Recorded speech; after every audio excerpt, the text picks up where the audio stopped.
Hi అండి, welcome to my channel. ఈరోజు మనం ఈజీగా చాలా టేస్టీగా ఉండే చికెన్ చీజ్ బాల్స్ ఎలా చేసుకోవాలో చూద్దాం. ఒక కప్పు కడిగి పెట్టుకున్న చికెన్ని మెత్తగా గ్రైండ్ చేసుకొని దానిలో 1 table spoon salt, 1 table spoon కారం, 1 టేబుల్ స్పూన్ మిరియాల పొడి, 1 టేబుల్ స్పూన్ అల్లం వెల్లుల్లి పేస్టు, 1 టేబుల్ స్పూన్ పచ్చిమిర్చి, 1 టేబుల్ స్పూన్ చిల్లీ ఫ్లేక్స్, సన్నగా తరిగి పెట్టుకున్న ఉల్లిపాయలు 2 స్పూన్లు అన్నీ వేసి బాగా కలుపుకోవాలి. బాగా కలిపిన తర్వాత కొంచెం కొత్తిమీర, 1 స్పూన్ కార్న్ఫ్లవర్ వేసి బాగా మిక్స్ చేయాలి. ఇప్పుడు బాల్స్ ఎలా చేసుకోవాలో చూద్దాం.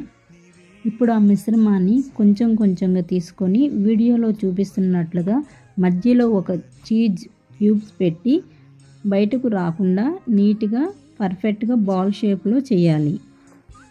ఆ తర్వాత వాటిని మైదా వాటర్లో డీప్ చేసి బయటకు తీసి ఓట్స్ పౌడర్లో రోల్ చేయాలి. నేను ఇక్కడ ఓట్స్ ఉపయోగిస్తున్నాను. మీరు కావాలంటే బ్రెడ్ క్రమ్స్ ఉపయోగించవచ్చు.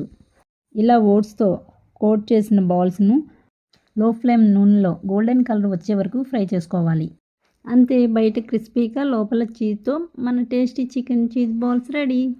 ఈ రెసిపీ కనుక మీకు నచ్చితే ప్లీజ్ లైక్ చేయండి, షేర్ చేయండి, సబ్స్క్రైబ్ చేయండి.